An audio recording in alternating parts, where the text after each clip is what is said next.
Next നമ്മൾ പറയാൻ പോകുന്നത് സ്കെയിലിംഗ് ടെക്നിക്സ് ആണ്. First one, rating scales. Rating means measuring an attribute by judgment in range. It is used for measuring the attitudes and the intensity of the attitudes. അതായത് attitudes ഒക്കെ നമ്മൾ measure ചെയ്യാൻ വേണ്ടിയിട്ടാണ് നമ്മൾ ഈ റേറ്റിംഗ് യൂസ് ചെയ്യുന്നത്.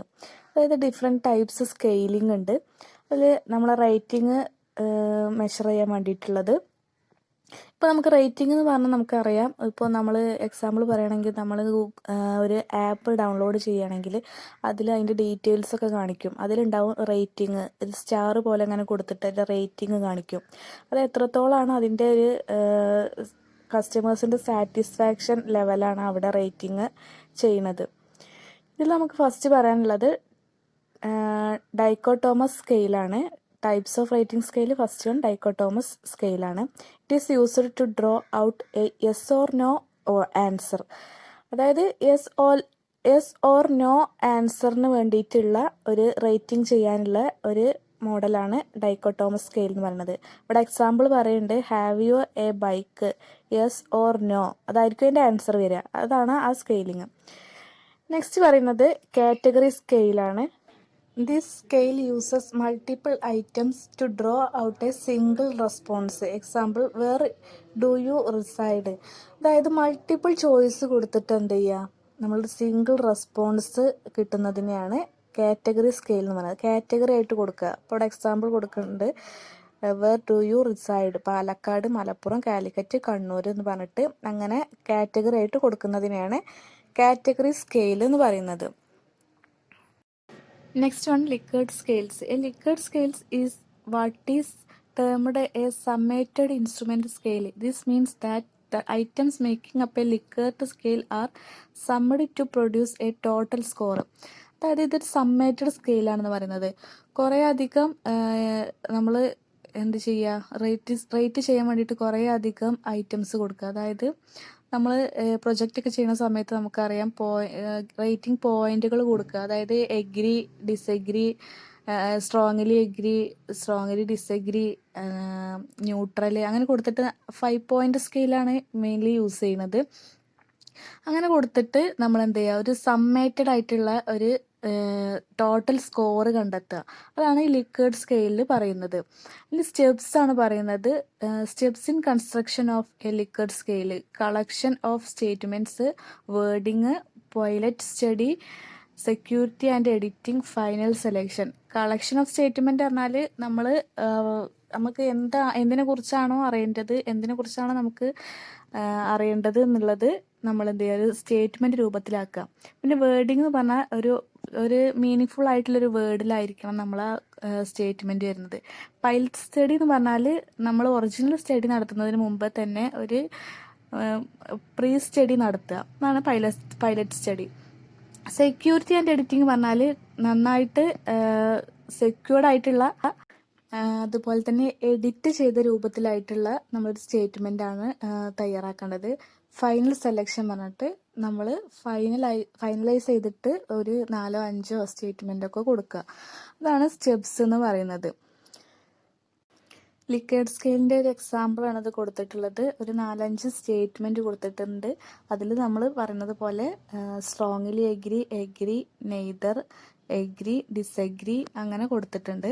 അങ്ങനെ 5 പോയിന്റ് സ്കെയിലായിട്ടാണ് കൊടുത്തിരിക്കുന്നത്. ഇതിൻ്റെ എല്ലാം കൂടെ ഒരു സമ്മേറ്റഡ് സ്കോർ കണ്ടെത്തിയിട്ട് അതിൽ നിന്ന് നമ്മൾ റേറ്റിംഗ് മെഷർ ചെയ്യുന്നതാണ്. അതിന് യൂസ് ചെയ്യുന്നതാണ് നമ്മുടെ ഈ ലിക്കേർഡ് സ്കെയിൽ എന്ന് പറയുന്നത്. ഇതാണ് അതിൻ്റെ എക്സാമ്പിൾ, ഒരു മോഡൽ കൊടുത്തതാണ് ഇത്. ഇങ്ങനെ 5 പോയിന്റ് സ്കെയിലാണ് കൊടുത്തത്. 3 പോയിന്റ് സ്കെയിൽ യൂസ് ചെയ്യാറുണ്ട്. ഇതിൽ 5 പോയിന്റ് സ്കെയിലാണ് എക്സാമ്പിളായിട്ട് കൊടുത്തത്. നെക്സ്റ്റ് ഇതിൻ്റെ മെറിറ്റ്സ് ആണ് പറയുന്നത്. ലിക്കേർഡ് സ്കെയിലിൻ്റെ മെറിറ്റ്സ് എന്തൊക്കെയാണെന്ന് നോക്കാം. First one, it is relatively easy to construct. Second one, it is considered more reliable. Third one, this scale permit the use of statements that is noticeably related to the attitude being studied. Fourth one, less time. ഇതിനെന്താ സിമ്പിളായിട്ട് പറയുന്നത്, relatively ഈസിയാണ് construct ചെയ്യാൻ വേണ്ടിയിട്ട്. പിന്നെ more reliable ആണ്, പിന്നെ third one പറഞ്ഞത് scale permits the use of statement that is noticeably related to the attitude being studied. Attitude study ചെയ്യാൻ വേണ്ടിയിട്ടുള്ള നമുക്ക് കൂടുതൽ ഇൻഫർമേഷൻസ് അതിന് അവൈലബിൾ ആവും, നമ്മളെ നോട്ടീസ് ചെയ്യാൻ പറ്റും എന്നാണ് പറയുന്നത്. പിന്നെ ലെസ് ടൈം കുറച്ചാണ് യൂസ് ചെയ്യുന്നത്. ലിമിറ്റേഷൻസ് പറയുന്നത് 2 പോയിന്റ്സ് ആണ്. It is not able to tell how much more less they are. എത്രത്തോളമാണ് അവർ എഗ്രി ചെയ്യുന്നത് അല്ലെങ്കിൽ ഡിസഗ്രി ചെയ്യുന്നത് എന്നുള്ള നമുക്കൊരു ലെവൽ നമുക്ക് മനസ്സിലാക്കാൻ കഴിയില്ല. എത്രത്തോളമാണ് അതിൻ്റെ ഒരു മെഷർമെൻറ്റിൻ്റെ ഒരു ഡിഫറൻസ് എന്നുള്ളത് നമുക്ക് മനസ്സിലാക്കാൻ കഴിയില്ല. There is no basis to believe that the 5 position indicate on scale are equally spaced. നമുക്ക് ഈക്വലി സ്പേസ്ഡ് ആയിട്ടുള്ള ഒരു ഇൻഫർമേഷൻസ് നമുക്ക് കിട്ടൂല. അവർ എത്രത്തോളമാണ്, ഇത് 2 പോയിന്റ് ഏകദേശം ഒന്ന് തന്നെയാണ് പറയുന്നത്. എത്രത്തോളമാണ് അവരുടെ ഒരു സാറ്റിസ്ഫാക്ഷൻ ലെവൽ അല്ലെങ്കിൽ അവർ ഡിസഗ്രി ചെയ്യുന്നത് എത്രത്തോളമാണ്. ഈക്വൽ സ്പേസിലാണ് കൊടുക്കുന്നത്, പക്ഷേ എത്രത്തോളാണെന്ന് അറിയാൻ കഴിയില്ല. ഫോർത്ത് വൺ ആണ് semantic scales. This type of scales make extensive use of words rather than numbers. Respondents describe their feelings about the products or brand or on scales with semantic labels. ഒരു labels use ചെയ്തിട്ട് അല്ലെങ്കിൽ numbered ആയിട്ടുള്ള scales use ചെയ്തിട്ടൊക്കെ നമ്മൾ rating measure ചെയ്യുന്നതാണ് semantic scales എന്ന് പറയുന്നത്. പിന്നെ എക്സാമ്പിൾസ് ഒക്കെ കൊടുക്കുന്നുണ്ട്, നമുക്ക് നോക്കാം. ഇതിൽ സെമാൻറ്റിക് സ്കെയിൽസിൽ പറയുന്നതാണ്. ഫസ്റ്റ് എക്സാമ്പിൾ നോക്കാം. ഗുഡ് ഓർ ബാഡ് എന്ന് പറഞ്ഞിട്ടുള്ള രണ്ട് സൈഡ് 2 സൈഡ് ബൈപ്പോളാർ ഇതാണ് കൊടുത്തിട്ടുള്ളത്. അതിൽ അതിൻ്റെ നടുക്കൊക്കെ ആയിട്ട് കൂടുതൽ ഒബ്ജക്ട്സ് കൊടുത്തിട്ടുണ്ട്. എക്സ്ട്രീംലി ക്വയറ്റ്, സ്ലൈറ്റ്ലി നെയ്തർ എന്നൊക്കെ പറഞ്ഞിട്ട്. പിന്നെ സെമാൻറ്റിക് ഡിഫറൻഷ്യൽ സ്കെയിൽസ് ആണ് താഴെ കൊടുത്തിരിക്കുന്നത്. അതായത് മെയിനായിട്ട് ഇതിൽ ഫോക്കസ് ചെയ്യുന്ന ബൈപ്പോളാർ ഒബ്ജക്ട്സ് ആണ് ഇതിൽ കൊടുക്കുന്നത്. ഇമ്പോർട്ടൻ്റ് ആണ് ഇമ്പോർട്ടൻ്റ്, എക്സ്പെൻസീവ് ഇൻഎക്സ്പെൻസീവ്, അങ്ങനെ 2 സൈഡ്സ് ഉള്ള ഒബ്ജക്ട്സ് ആണ് ഫോക്കസ് ചെയ്യുന്നത്. അതുപോലെ തന്നെ കണ്ടോ, ഇതിൽ നമ്മൾ എക്സാമ്പിൾ കാണുന്നുണ്ട് strong or weak, quick or slow, അങ്ങനെയെല്ലാം പറഞ്ഞിട്ട് ഇതാണ് ഡിഫറൻഷ്യൽ സ്കെയിൽസ്. നെക്സ്റ്റ് പറയുന്ന സ്റ്റെപ്സ് ആണ്. First one, identify the attributes on which the organization are to be judged by respondents. Second one, decide on the number of descriptive phrases and define them. Design a questionnaire containing semantic differential scales.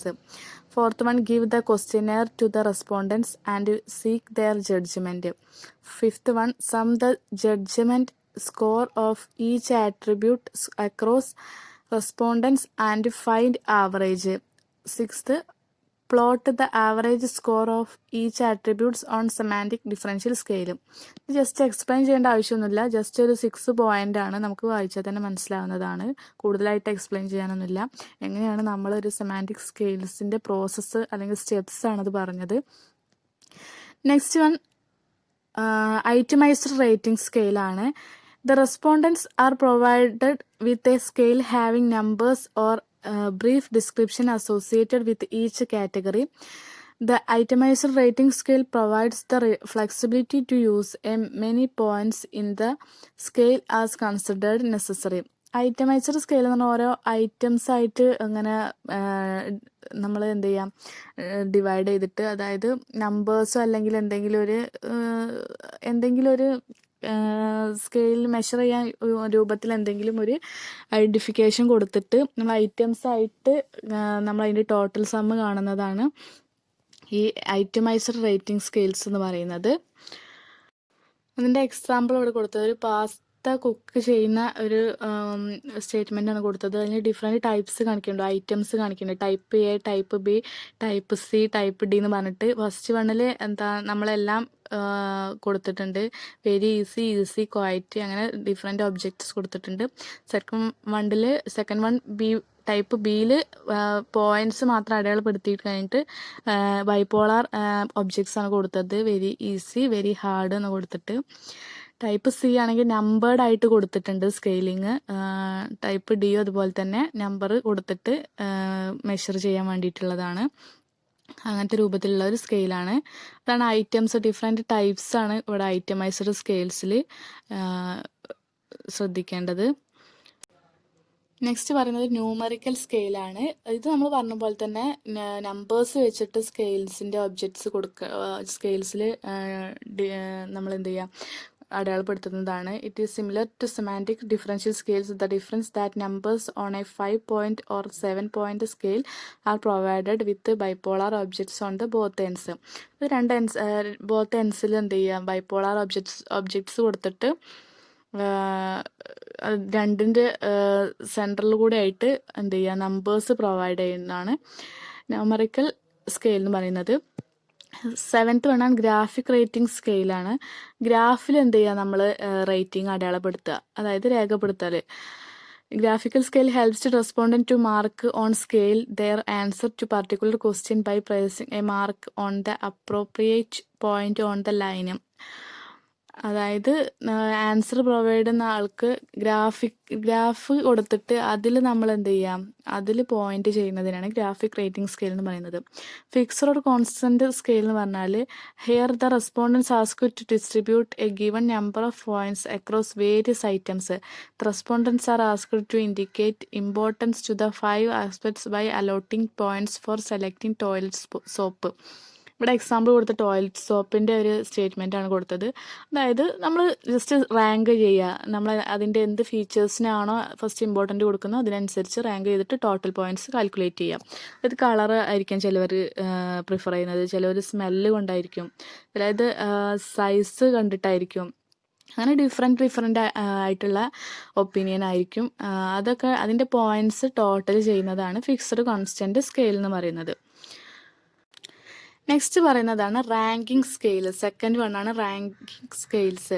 This scales are used to tap preference between 2 or more objects or items. Such ranking may not give close and to some answer required by the researchers.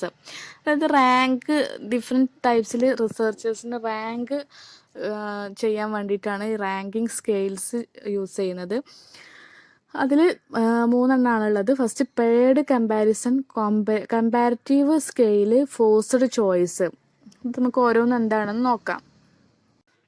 First one നോക്കാം, paired comparison. Under this method the respondent can express his attitude by making a choice between 2 objects. Example, choice between new flavour of a soft drink. Paired comparison is good when the number of stimuli or objects R small. അതായത് എപ്പോഴാണ് ഈ paired comparison നല്ലതെന്ന് വെച്ചാൽ, stimuli അല്ലെങ്കിൽ object small ആയിരിക്കുന്ന സമയത്ത് നമുക്ക് ഏറ്റവും നല്ലത് പെയർഡ് കമ്പാരിസൺ ചൂസ് ചെയ്യുന്നതാണ്. അതായത് ഇവിടെ പറയുന്നത് പെയറായിട്ട് 2 ഒബ്ജക്ട്സ് പെയറായിട്ട് നൽകിയിട്ട് അതിന് റെസ്പോണ്ടൻസിന് അവരുടെ ആറ്റിറ്റ്യൂഡ് എക്സ്പ്രസ് ചെയ്യുക എന്നുള്ളതാണ് പെയർഡ് കമ്പാരിസണിൽ പറയുന്നത്. കമ്പാരിറ്റീവ് സ്കെയിലാണ് നെക്സ്റ്റ് പറയുന്നത്. It provide a benchmark or a point of reference to assess attitudes towards the current objects, events or situation under study. ഇത് കമ്പയർ ചെയ്യുക, ഈ നമ്മൾ സ്റ്റഡീനെ കുറിച്ചുള്ള എന്തെങ്കിലും ഒരു ബെഞ്ച് മാർക്ക് എന്ന് പറഞ്ഞാൽ നമുക്കറിയാം ഒരു മെഷറിങ് ടൂളാണ്, അല്ലെങ്കിൽ ഒരു പോയിന്റ് യൂസ് റെഫറൻസ് ചെയ്തിട്ട് ആറ്റിറ്റ്യൂഡ്സ് അസസ് ചെയ്യുക. അതാണ് കമ്പാരിറ്റീവ് സ്കെയിൽ എന്ന് പറയുന്നത്. കറൻറ്റ് ഒബ്ജക്റ്റീവ് അല്ലെങ്കിൽ event or situation under study. Situations, ഈ സ്റ്റഡി നമ്മൾ കണ്ടിട്ടുള്ള സമയത്ത് നമ്മൾ ആ സിറ്റുവേഷനെ ബേസ് ചെയ്തിട്ടാണ് കമ്പയർ ചെയ്യുക. കമ്പാരിറ്റീവ് സ്കെയിൽ എന്ന് പറയുന്നത് അതാണ്. ഫോഴ്സ്ഡ് ചോയ്സ് എന്ന് പറഞ്ഞാൽ it enable the respondents to rank the objects relative to one another among the alternative provided. നമ്മൾ കൊടുക്കുന്ന ആൾട്ടർനേറ്റീവിനനുസരിച്ച് നമ്മൾ അവരോട് റെസ്പോണ്ടൻസിനോട് റാങ്ക് ചെയ്യാൻ പറയാം. ജസ്റ്റ് റാങ്ക് ചെയ്യുന്നതിനാണ് ഫോഴ്സ്ഡ് ടു ചോയ്സ് എന്ന് പറയുന്നത്. പിന്നെ പറയുന്നതാണ് നോൺ കമ്പാരിറ്റീവ് സ്കെയിൽസ്. നെക്സ്റ്റ് പറയുന്നതാണ് non comparative scales. Non comparative scales includes continuous rating scale, itemized rating scale, semantic differential rating scale and Likert scale. ഇതൊക്കെ നേരത്തെ പറഞ്ഞത് തന്നെയാണ്. ഇത് നോൺ കമ്പാരിറ്റീവ് സ്കെയിൽസിൽ ഇൻക്ലൂഡ് ആവുന്നത് ഇപ്പോൾ നേരത്തെ പറഞ്ഞ കണ്ടിന്യൂസ്, ഐറ്റമൈസ്ഡ് അല്ലെങ്കിൽ സെമാൻറ്റിക് ഡിഫറൻഷ്യൽ സ്കെയിൽസ് ഒക്കെയാണ് ഇതിൽ മെൻഷൻ ചെയ്യുന്നത്. നെക്സ്റ്റ് പറയുന്നതാണ് continuous rating scale. The respondents are asked to give a rating by placing a mark at the appropriate position on a continuous line. Continuous ലൈനായിട്ടുള്ള ഒരു scaling ആണ് ഇവിടെ കൊടുത്തിട്ടുള്ളത്. 2 ടൈപ്പ് സ്കെയിലിംഗ് പറയുന്നുണ്ട്. എയും ബിയും ഇവിടെ എക്സാമ്പിൾ കൊടുത്തിട്ടുണ്ട്. അത് ബൈപോളാർ ഒബ്ജക്ട്സ് കൊടുത്തിട്ടുണ്ട്, അതിനിടയ്ക്ക് നമ്പേഴ്സ് കൊടുത്തിട്ടുണ്ട്. ഇതിൽ മാർക്ക് നമ്മൾ കണ്ടിന്യൂസ് ആയിട്ടുള്ള ലൈനിൽ മാർക്ക് ചെയ്യണം, നമ്മൾ ഒപ്പീനിയൻ മാർക്ക് ചെയ്യുകയാണ് ചെയ്യുന്നത്. അങ്ങനെയാണ് റൈറ്റിംഗ് മെഷർ ചെയ്യുന്നത്. അതാണ് കണ്ടിന്യൂസ് റേറ്റിംഗ് സ്കെയിൽ. നെക്സ്റ്റ് വരുന്നത് ലൈൻ മാർക്കിംഗ് സ്കെയിലാണ്. This scale is used to measure perceived similarity difference between products, brands or other objects. The line marking scale is continuous scale. Continuous scale പോലെ തന്നെയാണ് വരുന്നത്. കാരണം mark സ്കെയിൽസിൽ different types ഇതിൽ പറയുന്നുണ്ട്. A B C D എന്ന് പറഞ്ഞിട്ട് പറയുന്നുണ്ട്. പിന്നെ ബൈപോളാർ ഒബ്ജക്ട്സ് കൊടുക്കുന്നുണ്ട്. പിന്നെ അതിൽ നമ്പേഴ്സ് അടയാളപ്പെടുത്തിയിട്ടും നമ്പേഴ്സ് ഇല്ലാതെ കൊടുക്കുന്നുണ്ട്. ഡിഫറെൻറ്റ് ടൈപ്സ് ആയിട്ട് കൊടുക്കുന്നുണ്ട്. അതാണ് ലൈൻ മാർക്കിംഗ് സ്കെയിൽ എന്ന് പറയുന്നത്. ലൈനിൽ നമ്മൾ മാർക്ക് ചെയ്യാണ്, ഒരു ഒപ്പീനിയൻ മാർക്ക് ചെയ്യാൻ വേണ്ടിയിട്ടാണ് ഇത് പറയുന്നത്. ഇതാണ് ലൈൻ മാർക്കിംഗ് സ്കെയിൽസ് എന്ന് പറയുന്നത്. നെക്സ്റ്റ് വണ്ണാണ് Stapel scale. Staple scale is a unipolar rating scale designed to measure the respondent's attitude towards the object or event. The scale is comprised of 10 categories ranging from -5 to +5 without any neutral point. അതായത് staple scale എന്ന് പറഞ്ഞാൽ ഏതെങ്കിലും ഒരു ഒബ്ജക്റ്റിനോടോ അല്ലെങ്കിൽ ഈവൻറ്റിനോടോ ഉള്ള attitude measure ചെയ്യാൻ വേണ്ടിയിട്ടാണ് ഇതുപോലെ സ്റ്റാപ്പിൾ സ്കെയിൽ യൂസ് ചെയ്യുന്നത്. അതുപോലെ തന്നെ ഇൻറ്റൻസിറ്റി എത്രത്തോളമാണെന്ന് അറിയാൻ വേണ്ടിയിട്ടും കൂടിയാണ് ഈ സ്റ്റാപ്പിൾ സ്കെയിൽ യൂസ് ചെയ്യുന്നത്. ഇതിൽ നെഗറ്റീവ് അല്ലെങ്കിൽ പോസിറ്റീവായിട്ട് മാർക്ക് ചെയ്തിട്ടുണ്ടാവും ഈ സ്കെയിലിൽ. നോർമലി -5 to +5 വരെയാണ് അതിൽ മാർക്ക് ചെയ്തിട്ടുണ്ടാവുക. അങ്ങനെ നമ്മൾ ആറ്റിറ്റ്യൂഡ് മെഷർ ചെയ്യാൻ വേണ്ടി യൂസ് ചെയ്യുന്നതാണ് സ്റ്റാപ്പൽ സ്കെയിൽ എന്ന് പറയുന്നത്. നെക്സ്റ്റ് പറയുന്നത് ക്യൂസോട്ട് സ്കെയിൽസ് ആണ്. Q methodology is the systematic study of participant view points. It used to investigate the perspective of participants who represent different stands on an issue by having participants rank and sort a series of statements. എന്ന് പറഞ്ഞാൽ mainly ഈ ക്യൂസോട്ട് scales use ചെയ്യുന്നത് സൈക്കോളജിയിൽ അല്ലെങ്കിൽ social science ഫീൽഡിലാണ് use ചെയ്യുന്നത്. പാർട്ടിസിപ്പൻസിൻ്റെ അല്ലെങ്കിൽ റെസ്പോണ്ടൻസിൻ്റെ view point study ചെയ്യാനാണ് ഈ സ്കെയിൽ യൂസ് ചെയ്യുന്നത്. ടോപ്പിക് റിലേറ്റഡ് ആയിട്ടുള്ള സ്റ്റേറ്റ്മെൻറ്റുകൾ അല്ലെങ്കിൽ വേർഡ്സുകൾ ചെറിയ കാർഡ് സൈസിൽ തരും. ഇപ്പോൾ വേർഡ്സാണ് തന്നിട്ടുള്ളതെങ്കിൽ എന്തിൻ്റെങ്കിലും ഒരു ബേസിസിൽ തരം തിരിക്കാൻ പറയും. പാർട്ടിസിപ്പൻസിൻ്റെ വ്യൂ പോയിൻ്റ് കമ്പയർ ചെയ്യാൻ വേണ്ടിയിട്ടാണ് ഈ സ്കെയിൽ യൂസ് ചെയ്യുന്നത്. ഇത്രയാണ് ക്യൂസോട്ട് സ്കെയിൽസ് എന്ന് പറയുന്നത്.